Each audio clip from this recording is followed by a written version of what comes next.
시멘트 부원료로 쓰이는 일본산 석탄재 수입을 두고 논란이 커지고 있습니다. 시멘트 업계가 국산으로 대체하겠다는 뜻을 밝혔습니다.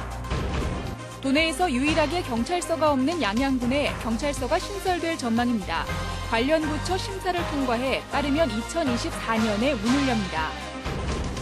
속초 고성산불 피해 비상대책위원회가 한전과 피해 조사와 보상에 협력하기로 했습니다. 조만간 협의체가 구성돼 보상 비율을 결정합니다. 도내 해수욕장이 대부분 폐장하면서 인명 구조 요원들이 철수한 가운데 물놀이 안전사고가 잇따르고 있어 주의가 필요합니다.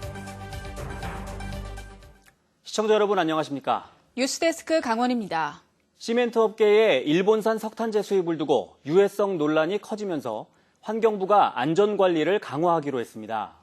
이렇게 되자 시멘트 회사들이 일본산 석탄재를 국산으로 대체하겠다는 입장을 내놨습니다. 조규환 기자입니다. 지난해 국내 시멘트 회사에서 사용한 석탄재 규모는 모두 315만 톤입니다. 이 가운데 40%인 127만여 톤이 일본에서 수입됐습니다. 지난 2009년 79만 톤에 불과했던 일본산 석탄재 수입량은 10년 만에 60%가량 늘었습니다. 환경단체들은 국내 석탄재보다 중금속 성분이 많고 방사능 오염 가능성도 있다며 일본산 석탄재의 수입 금지를 요구해 왔습니다. 최근 한일 관계가 악화되면서 이런 요구는 커졌고 최근 환경부는 안전관리 강화 대책을 내놨습니다. 일본산 석탄재를 수입할 때 방사능 검사 성적서와 중금속 성분 분석서를 매월 확인하고 현장 점검도 늘리겠다는 것이었습니다. 결국 시멘트 업계는 국내 석탄재 수급 불안정으로 원료 조달에 어려움이 있지만 국내산 석탄재 사용과 대체 원료 확보에 노력하겠다는 입장을 내놨습니다. 환경부도 이미 지난번 발표한 그 강화 방안에 따라서 빨리 국내산으로 대체할 수 있는 부분들에 대해서 대책을 강구하겠다고 하고 있으니까요. 저희 시멘트 업계도 거기에 맞춰서 적극 협조할 계획입니다.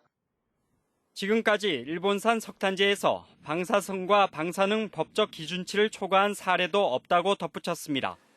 하지만 환경부 대책 발표 이후 사실상 수입 중단 조치라며 반발했던 시멘트 업계가 여론을 의식해 갑자기 입장을 바꾸면서 이를 바라보는 시선이 곱지만은 않습니다. 무도를 멸하기 위해서 쓰레기를 연연히 하는 기업이다 보니까 그 약속들을 지키기가 참 어렵다라는 거죠. 지금 그들이 수입하지 않겠다라고 했지만 믿을 수 없다. 그래서 지속적으로 감시를 해야 되고 일본산 석탄재 수입을 둘러싼 환경부와 시멘트 업계의 약속이 제대로 지켜질 수 있을지 관심입니다. MBC 뉴스 조기환입니다. 양양 군민들의 수건인 경찰서 신설이 사실상 확정됐습니다.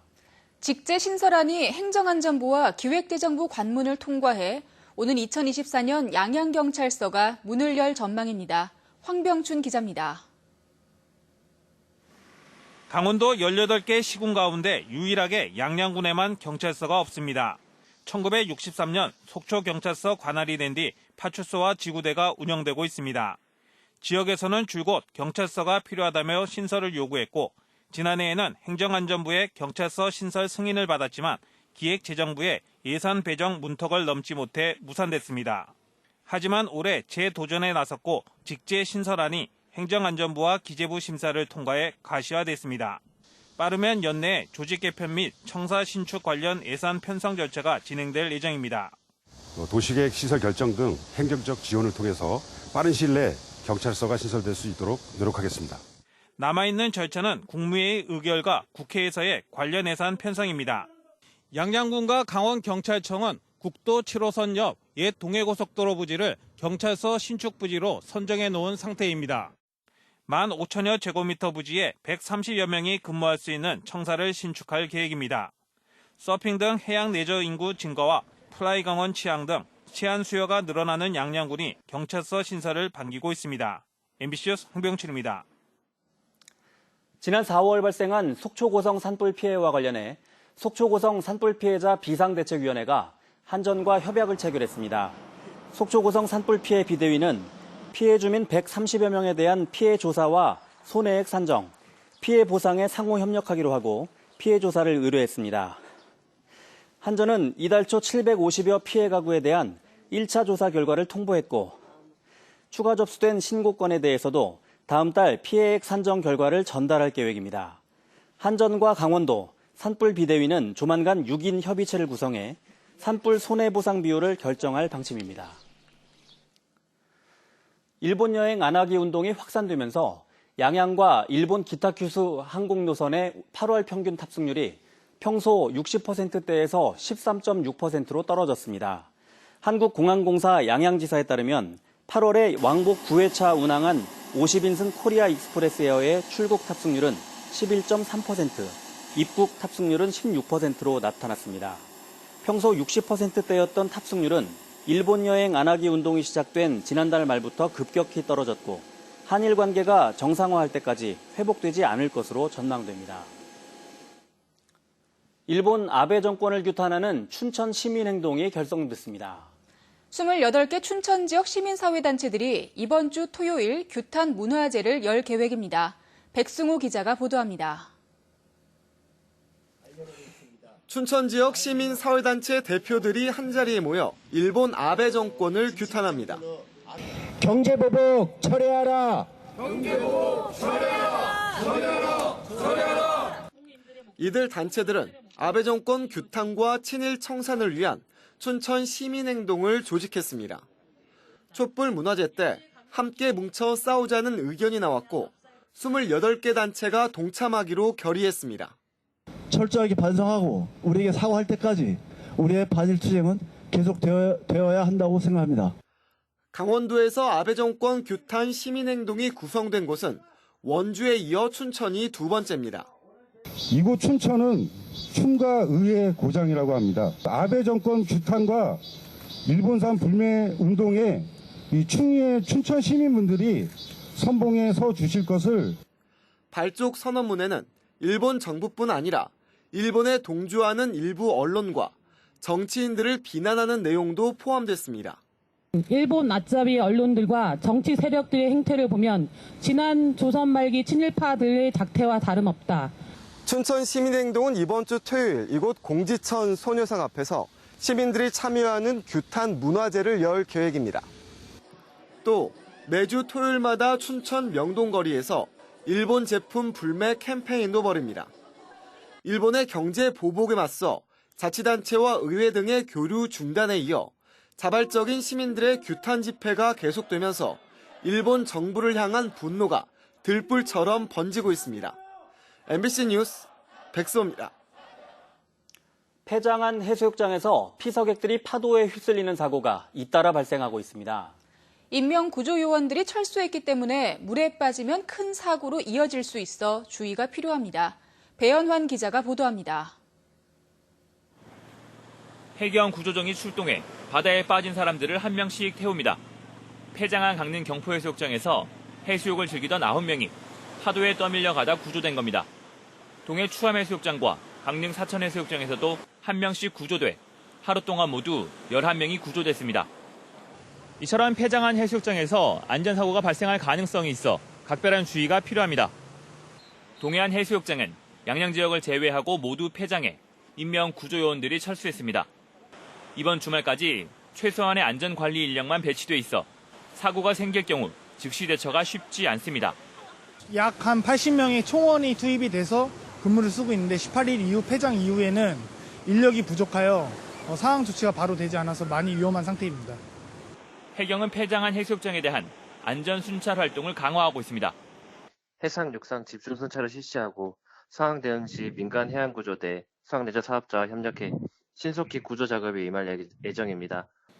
해수욕장의 폐장 이후에는 자치단체에 안전관리와 사고에 대한 책임 의무가 없어 피서객 스스로 안전에 주의를 기울여야 합니다. MBC 뉴스 배연환입니다.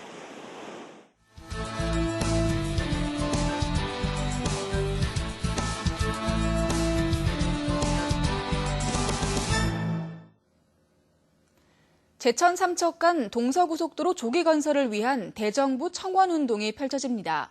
태백과 삼척, 제천과 단양 등 제천 삼척 고속도로가 지나는 7개 시군과 사회단체들은 오늘 삼척시에서 회의를 열고 고속도로 조기 건설을 촉구하는 청와대 국민청원을 내기로 했습니다. 또 연합궐기대회와 정부 부처 연석 간담회, 주민 서명운동을 벌이기로 했습니다.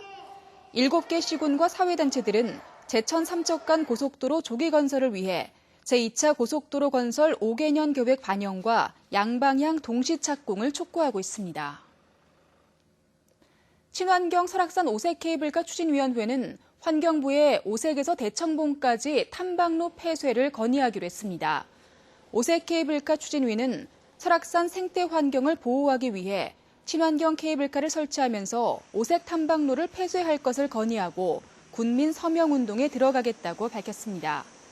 설악산 오색 케이블카 설치 사업은 이달 말이나 다음 달 초에 원주지방환경청의 환경영향평가 협의 결과에 따라 판가름 납니다. 강릉시가 시내버스 운행 노선이 축소된 옥계 지역 주민들의 교통 불편을 해소하기 위해 마실버스 운행을 시작했습니다. 강릉시는 오늘 옥계 면사무소에서 마을버스인 마실버스 개통식을 열고 버스 운행 노선이 축소된 금진리와 남양리, 산계리와 북동리 4개 노선에 15인승 마실버스 2대를 투입했습니다. 사천면과 연곡면 등 시내버스 운행 노선 축소 지역에는 오는 11월 이후에 마실버스를 운행할 계획입니다. 삼척시가 수소연료 생산과 수소버스 충전소 복합시설을 구축합니다. 삼척시는 교동 삼척농협 가스충전소 일대에 130억 원의 사업비를 들여 내년 10월까지 하루 1톤 규모의 수소연료 생산시설과 수소버스 충전소를 함께 건립하기로 했습니다. 수소 생산시설은 국토교통부, 수소버스 충전소는 환경부 공모사업에 선정돼 국비 90억 원이 지원됩니다. 한편 삼척시는 올해 말까지 30억 원을 들여 오분동에 강원도 1호 수소 충전소를 건립할 계획입니다.